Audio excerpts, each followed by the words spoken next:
For this bonus episode, we are here to talk about the second Doctor Strange movie, the fifth Marvel Cinematic Universe Phase 4 movie, the 28th overall Marvel Cinematic Universe movie, the sixth movie for Wanda Maximoff, aka the Scarlet Witch, and the latest installment into the Disney takeover of the content world, Doctor Strange in the Multiverse of Madness. And it is no mistake that if you just go with abbreviations, it's Doctor Strange and the Mom. Okay. This movie is directed by Sam Raimi, who is best known for either the Evil Dead franchise or the Spider-Man trilogy with Tobey Maguire. It is his first directorial output since 2012, 2013, around there. I forget the exact. Whenever Oz came out, which was quite bad. But. Correct. He took over the film from Scott Derrickson, who directed Doctor Strange 1. That may come up in our conversation today. This is starring Benedict Cumberbatch, Elizabeth Olsen, Chiwetel Ejiofor, Benedict Wong, Xochitl Gomez, Michael Stuhlbarg, and Rachel McAdams. That is all I'm going to say in the non-spoiler section. I actually do think it is important to also note it is written by Michael Waldron, who also is responsible for writing Loki, the Disney Plus TV show that was very critically acclaimed. I don't even know if like a plot synopsis of this necessarily matters, but Doctor Strange is back after the events of Spider-Man No Way Home, most recently, is met by a new character named America Chavez, who has the ability to jump multiverses or multiversally travel. And then it turns out that she is being hunted by somebody that we all know. And that is all, again, I will say for the sake of non-spoilers. And the Multiverse of Madness ensues. Oz, first, let me ask you, are you happy in this universe? Are you happy, Oz? Ask me at any different day and you may get a different answer. But okay. Overall, I'm pretty happy. Good. I think in this current universe, I'm happy as well. Is this also going to be our new thing that our bonus pods are going to be all about multiverse movies? Because the last time we gathered together was to talk about everything everywhere all at once. And here we are again. Does Top Gun have a multiverse? Oh, is Goose alive in the Top Gun multiverse? Listen, if it does, automatically redoing my rankings to make it number one. I'll tell you that much. So Doctor Strange, the latest MCU movie, this is obviously a gigantic movie. It's going to, if it hasn't already done tremendously at the box office, it's going to be the latest Disney MCU hit.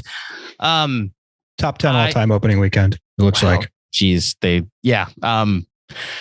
it's become somewhat polarizing too, which I'm sure will be part of our conversation, but I want to start where we usually do, Oz, and it's just initial thoughts, initial reactions to the movie we saw, not necessarily like our expectations for what it could have been or the reaction to it.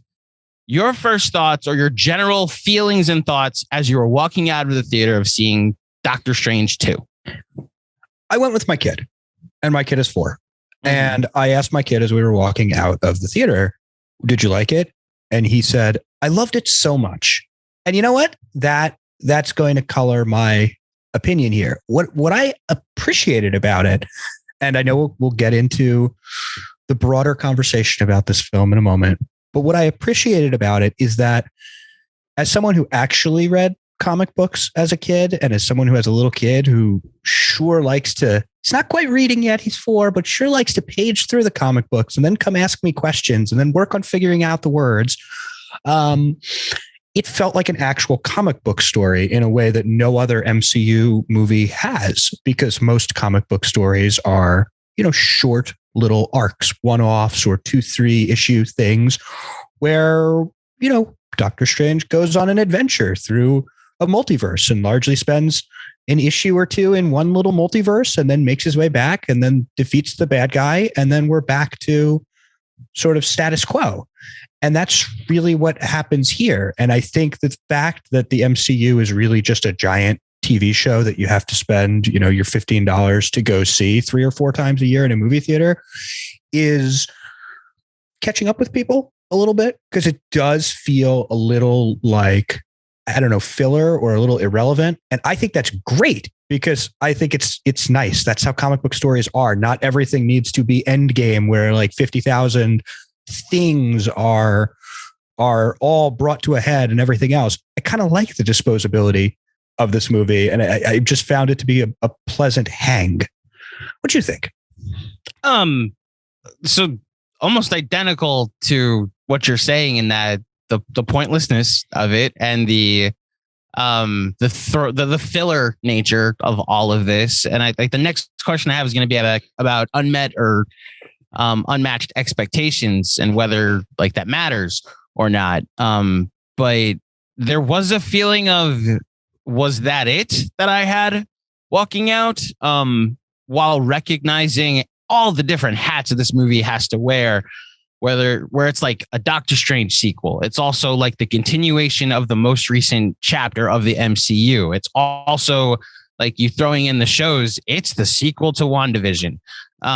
It's Sam Raimi's movie. It's like marketed as a horror movie. Kids are like, there are parents asking film critics, can I take my kids to this? Obviously, Oz took his. Yes, you can. It's fine. Oz can take his kids to this. I gotta be honest, with a fiance that just like doesn't do horror, I knew there are like a couple scenes that you're going to be terrified by. And when I also saw it with her, it was confirmed that she is not a horror movie fan. So like there's all of these different things at play, and I don't even think I've told you this. I've seen the movie 3 times. Wow. I saw it. I knew you'd seen it twice. I didn't know you were up to 3. Well, so enough people want to see it with me in my life that don't live near me. So I saw it in the city at one of the opening shows, and then I went back to Long Island to see it with my brother, and then I came out here to see it with Ro and her sister.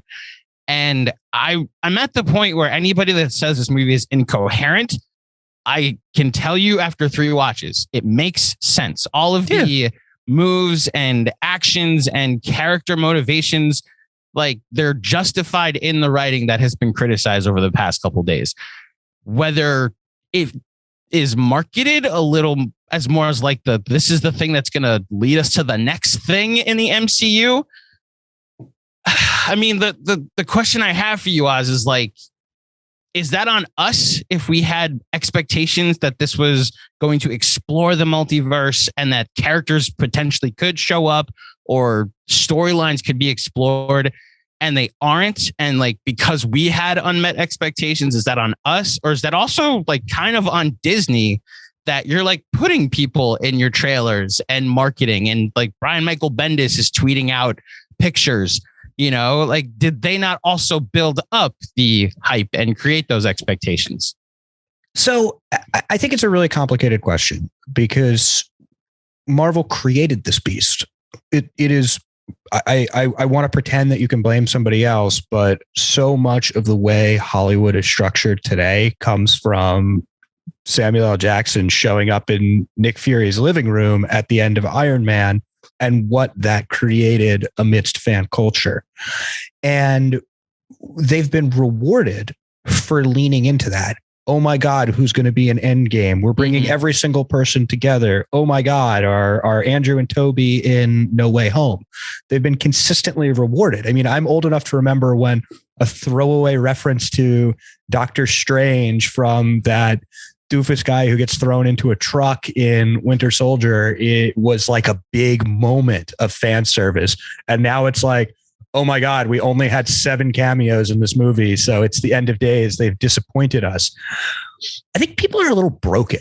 I think that fans are a little broken and don't understand how to process movies or shows anymore for what they are. I'll save it for the spoiler part, I guess, some of it, but have you watched Moon Knight? Yes, all of it. I will not spoil Moon Knight, but I think it's germane to this conversation, which is that a lot of people are complaining that Moon Knight doesn't have, like, I don't know, Christian Bale doesn't show up in the last episode to butcher some gods like he's going to do in Thor. And I just don't understand. Like, my brain can't get there anymore with what people want, because as far as I'm concerned, I have some quibbles with Moon Knight, but Moon Knight told a cohesive, complete character story about someone grappling with generational trauma. And I know that that's not, say, the typical fodder of watching, a white cloaked suit guy cave people's skulls in, but it was good and it was well acted. And there were themes and through lines and ideas that were pursued in that show. And people seemed not to like it because it was like not enough face punching and not enough cameos. What the fuck? Like, we don't need cameos to get joy out of these things. And this movie in particular, there's a real problem. And I'm part of it too, because I've made a glib aside or two about what's coming in this one in our past conversations. And they let a lot leak. And there's a lot of stuff that was filmed for this movie that's not in it because they made an edit that was better for the movie instead of other stuff that was perhaps filmed here. And I'm just lost. Like, I'm lost. Is the only joy that people are getting from these movies the idea that, like, I don't know, Miles Morales is going to be referenced or something? Like, I'm just kind of lost at what people want. They gave us and there's a marketing issue, and there's kind of like the Grace Randolph of it all, who's, to pick one example of someone who's out like tweeting quasi spoilers and sharing like, oh my God, you're never going to believe it. Like, Tom Cruise is playing Iron Man in this movie. And like, that's not true. But that stuff sort of like filters into the fan base, and then people just become disappointed, I guess, if like a rumor that was never confirmed or spoken about by Feige or Raimi is not in the movie. We're just so dumb. I don't even know how to. So I'm not defending us as a movie going society, because I think this is a point that you make a lot, that what the MCU has created with us and our expectations for what's next and who's going to be making the next cameo. And like, my question is less about whether we're broken or not, because I think we've all but confirmed that. Or like, just look at the box office differences in what like we talked about last year with some of our favorite movies as compared to what like the least version of the MCU will put out, And I guess my question is more, did they break us? Is it their fault that like, did they create these expectations, which is why I'm back and forth on the fact that I walk away from this movie and it's like a fine sequel to Doctor Strange. And like, I rewatched Doctor Strange before I went in. I watched the last couple episodes of, I rewatched Doctor Strange episode of What If and the last couple episodes of WandaVision after seeing it the first time and then before the other double feature. And like, there are breadcrumbs leading up to this that the overall story is coherent, but the fact that we have a multiverse movie that doesn't really explore the multiverse and really like sticks to a couple places, but it's fine. Like, it's not bad. It's fine. Is that on us that we were expecting, like you said, Tom Cruise as Iron Man to show up in one scene, or potentially somebody else? Or like, is Disney allowing those leaks to get out or putting something in the marketing? Is that creating the expectations that you really can't blame people for being disappointed? Which I guess is just as far as that is the reaction that I've seen is concerned. That's my really only question about it. Whose fault is it? I think that there's something to be said for, and it's in the trailer. So I'm going to say it now. If you are very scared of spoilers, just, I don't know, fast forward 5 minutes.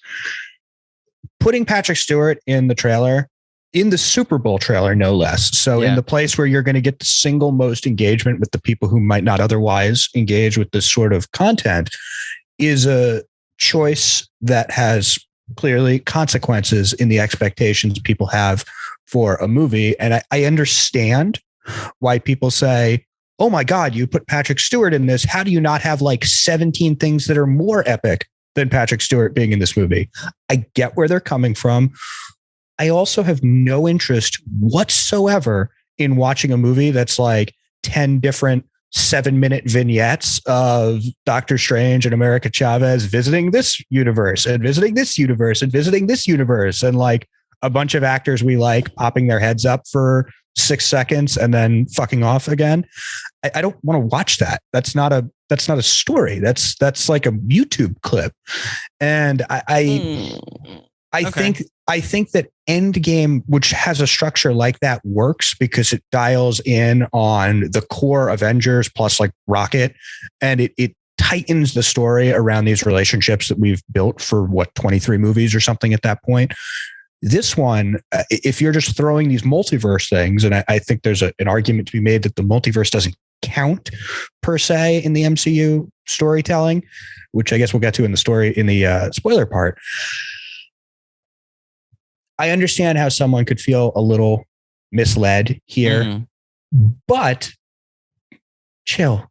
It's superhero bullshit. Like at the end of the day, we're watching a dude who goes like woo woo and makes like orange magic circle shields with his hands and jumps through star-shaped portals into different universes. Like if all you want from that is to see like these 7 actors might have played Iron Man, so we're going to cast each of them. Like it's just not a movie. It's not a story. Fair. I don't know. I thought a lot about how well Cap Civil War balanced being a Captain America movie as well as the next stage of the MCU, as well as like an introduction to Black Panther and an introduction to Spider-Man and like the breadcrumbs of the WandaVision relationship. And yet that story still works coherently for me. Like Ant-Man arrives back in that movie and you get to see the rift between Tony and Cap really play out after it culminated over the first however many movies. And with this, I'm not actually sure that it works narratively across the board as like the cameos that we do get, which we'll get to them later. I have an important comment on that. And I'm sorry if this counts as a spoiler, but I'm not counting it as. Let me say one thing. Okay, go ahead. What works about Cap Civil War is that Iron Man is situated as the villain in that movie. Yes, Zemo is there and is the instigator. The villain of that movie is Iron Man. It is a Captain America perspective movie. The antagonist is Iron Man. They do much the same thing here structurally, where Doctor Strange is the good guy. There's an antagonistic force. Wanda's the bad guy. And that's how we set up the conflict here. And I actually think that structurally it's extraordinarily similar. The problem is that the multiverse is kind of goofy in a way where you could do like literally 2 scenes with Peter Parker to introduce him. And you're also introducing characters that people already have pre-existing relationships with. Ant-Man already existed. He's being pulled into it. Everyone on Earth has a relationship with Peter Parker, Spider-Man. If you have any interest in a superhero movie, you know who that is already intrinsically. It's built into you. Some of the ones in this one, a little off the grid. So while I was excited about one particularly strange one here, everyone was like, what the fuck?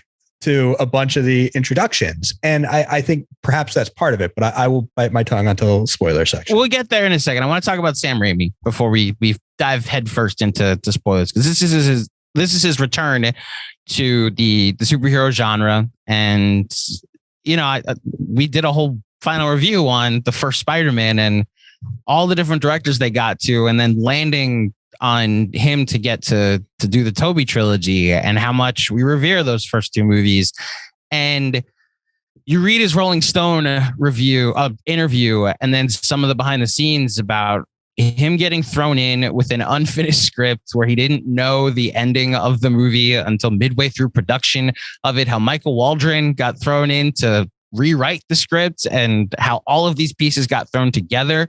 You notice some of the pieces that got thrown together in the beginning. And look, the thing that you talk about with Spider-Man, how you notice when the green screen is there and when some of the things are a little more, we're all actually on location, are much more evident when I think I pick up where Sam Raimi takes charge.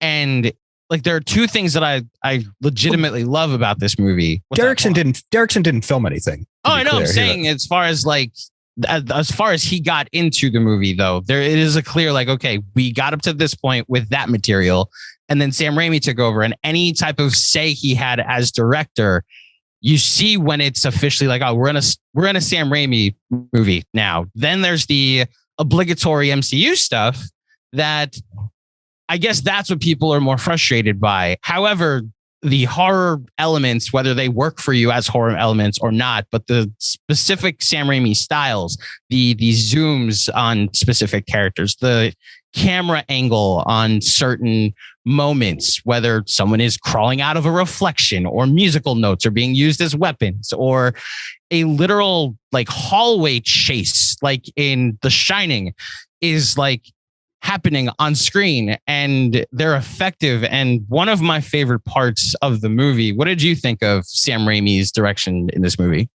I thought that Raimi showed an autorial touch more than most MCU directors are able to. I think it's a lazy criticism that every movie looks the same and every movie kind of comes out the same. I think it's true for some of them. I know I'm going to target your boy John Watts here. I think John Watts is like quintessential like replacement level director for this stuff. Like he puts the camera where it's supposed to go, he puts the quips where they're supposed to be, he shoots the action cogently.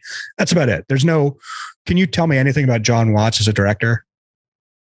Not like anything. In the sense of not really, other than the fact that I really enjoy his Spider-Man movies. Yeah, I've seen his other movie that's not a Spider-Man movie, and I can't tell you anything about John Watts as director. I think he's fine. Like he's perfectly cromulent director. Mm-hmm. I think when you get people who have a signature and a style to their work, we do see that. Like the notion that Thor Ragnarok is a MCU movie and not a Taika movie is nuts. That's a Taika movie. Everything from the to the camera shots, the tracking that he likes to do, the humor, the tone, the pacing. That is a clear Taika Waititi movie that just happens to be about superhero bullshit. And I feel the same way about this. There's a weird like film Twitter sanctity of Sam Raimi here that's out there, as though this is not a guy who's done like 17 paycheck movies in his career. I mean, the guy did three fucking Spider-Man movies, and the third one was like hell on earth for him. He did Oz the Great and Powerful, like for love of the game. I know you like that movie and I do not. That is not like a Sam Raimi joint. The Quick and the Dead, like these are not movies that are Sam Raimi horror auteur. And he's done lots of cool, weird stuff. I don't love the Evil Dead stuff, but I like it. I get why people adore it. Darkman is fun. Like I actually like The Gift, which I guess isn't a very Sam Raimi movie.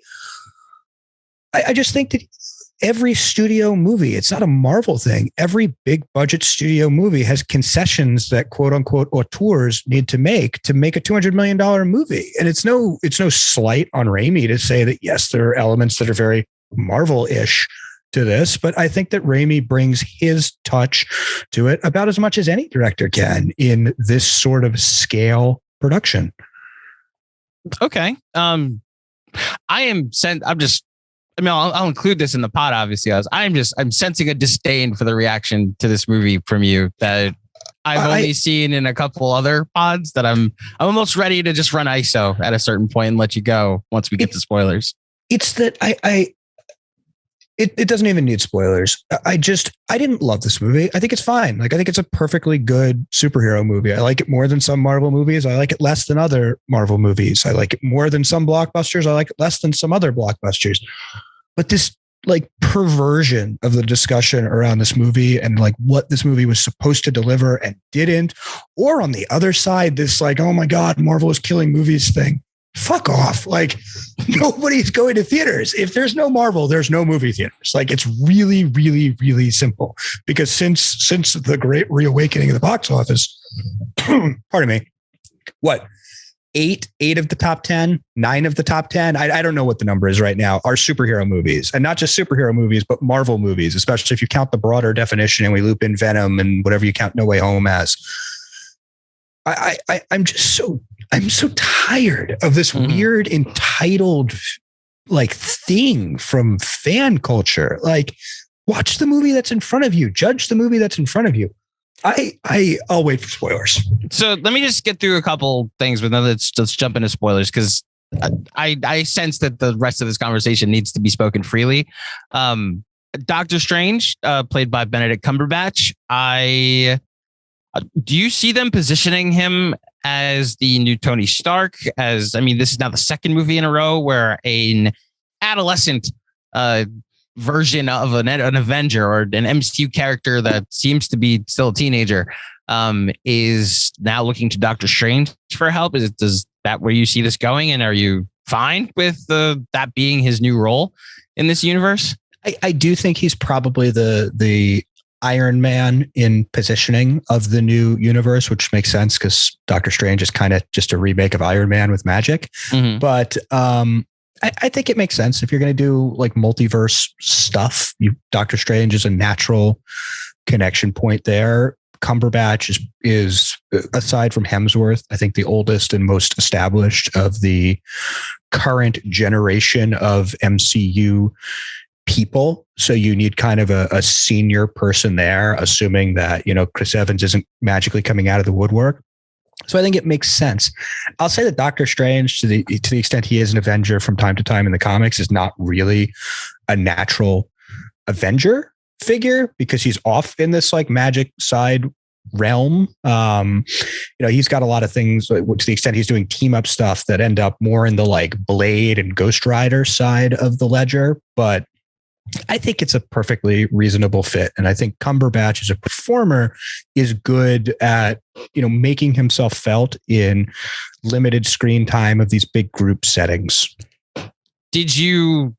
Were you opining for more Rachel McAdams as she returns to the MCU? And I'm gonna use your language here, Oz.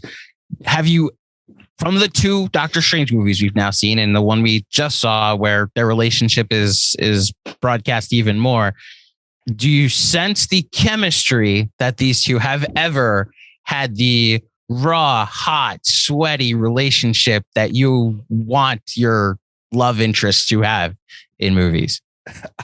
I do not think that they have much chemistry at all. Frankly, I don't think Cumberbatch really ever has much sexual chemistry with anyone in movies. So Imitation Game. Sure. So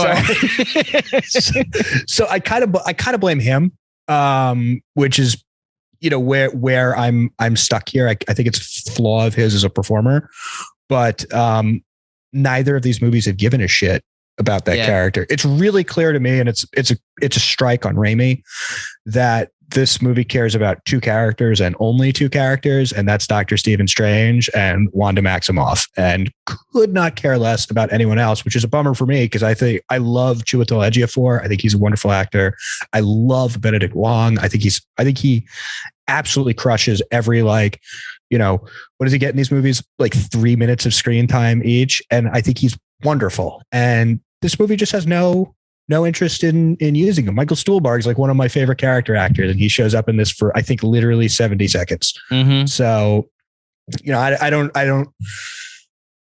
I get it. Like I understand that Raimi is clearly like trimming and focusing, and that's probably good from a storytelling perspective. But poor fucking Rachel McAdams just has nothing to do here. In any universe, for that. In any universe, true. The Michael Stuhlbarg part threw me off because if I hadn't gone back and rewatched Doctor Strange 1 and remembered, he's like the other doctor that is just there to get shit on by Stephen Strange. And then when he shows up in this, and I've now seen multiple movies where Stuhlbarg and his talents are used more effectively. And it's like, oh yeah, he's in this. And it's just to say one line at a wedding, and I agree with you that there seems to be a focus on two characters and two characters only. One of them is also not our new character. The Stuhlbarg thing is also because that's a comic book character. That's fine. Yeah. Well, he becomes a villain and everything. So I think they're just keeping him around exclusively. So he's an option for Doctor Strange 3 or Doctor Strange 4 or WandaVision 2 or whatever they want to do with it. Makes sense. As I was saying though, Xochitl Gomez as America Chavez, she has the ability to teleport and travel through the different universes, which was to then lead us into the Multiverse of Madness. Did you have the same, maybe not necessarily issue, but just the irony of everyone in the movie, like yelling at America and trying to protect America and potentially protecting and threatening America? Like there are certain lines, like there's one at the end where he's literally turning to America and being like, trust your power. If you realize how to harness your power, you can do great things. And after the week that America just had, I'm not 100% sure I agree, Doctor Strange. Did you think the introduction of this character was done well? Or was this also a case of not developing that enough and really only focusing on the other two characters? This is a really interesting character in the comics. I've read the run of America Chavez kind of on her own. She's also a young Avenger regularly. And it's an interesting character because she is a gay woman who has two moms, who is Hispanic. And I think that the movie is doing this thing that Disney keeps doing, which is like teasing at actually being progressive with one of these characters and then pulling it back at the end and being like, yes, she can have her two moms. We're never actually going to say like anything about it. We're just going to see them, whatever happens to them in a little flashback. And that's going to be it. We'll have like a 12-second reference to it. And then like later in the movie, Cumberbatch will in a weird way be like, your parents. I don't think they service this character well at all. I think this character is kind of a MacGuffin, which is a bummer because I think the performer that they found, I'm not familiar with her otherwise, but I think she's talented. I think she's an interesting performer. I think she has an expressive face. I think that there's something here, but I think Sam Raimi viewed her as a human MacGuffin. I think the plot of the movie viewed her as a human MacGuffin. And maybe you disagree, but I just didn't get the sense that there's anything here. She could have been a Tesseract and it wouldn't have been very different for the plot. That's almost identical to how I felt, which again, once they introduce that, like she can jump from universe to universe, they say she's been to like 70 something, or like, I think 78 is the exact number that she uses. She's the one that introduces the line that dreams are visions of what's happening in other universes, which is an unreal idea that not to echo the people that you're frustrated with, but I was actually curious if they would explore that even more, if they can, at least in other properties. But yeah, I think you hit it on the nose that they spend some time developing Doctor Strange and furthering his story. And then we get to Wanda and not really anybody else.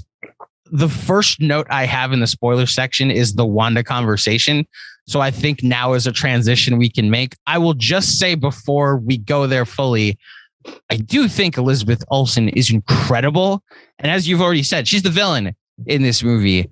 If we're then putting her up against the rankings of other MCU villains, this is up there for me. And part of it has to do with I'm giving Raimi some of the credit here. The literal like horror movie villain that she turns into, especially during one sequence of the movie that was very effective for me. Before we dive deep into a lot of her motivations, what are your thoughts on the performance by Elizabeth Olsen? There's a lot of folks who are rejecting her in this movie, not any particular slight to her performance, but finding an inconsistency with her arc in WandaVision. I'm not sure that I'm quite persuaded, and I kind of think I need to see this movie a second time to cogently address that. Or a third. I don't think it's a crazy point though, because the end of WandaVision, spoilers for a show that you've probably already watched, and if you haven't, you're not going to. So the end of WandaVision really sees her reckoning with her grief over the loss of Vision, and they go back to it in this movie, but they show her reckoning directly with the loss of her hypothetical magic children. And I think it's a difficult beat to undo the emotional closure of that. I thought it was a little silly, touching, but silly. The what is love but grief persevering, or whatever it is. What is grief but love persevering? Yeah. It's a little hokey, a little overwritten, but it's also kind of cute and gets to the point nicely. Super accurate. Yeah. I think you kind of walk it back when you flip her and have her be the villain this way, and have her essentially be willing to, kill entire realities just to get her hypothetical children back from the multiverse that in real time probably spent what? I know there's some notion of how much time is being lost in the bubble in WandaVision, but spent not all that much time with, because the kids are like flash forwarding in age. So I'm mindful of people who are unsatisfied by this arc. That said, I think that she's quite good here. I think that she's an effective horror villain. I think the stuff where she's dispensing a lot of spoilers is really effective. And I think that she's good here.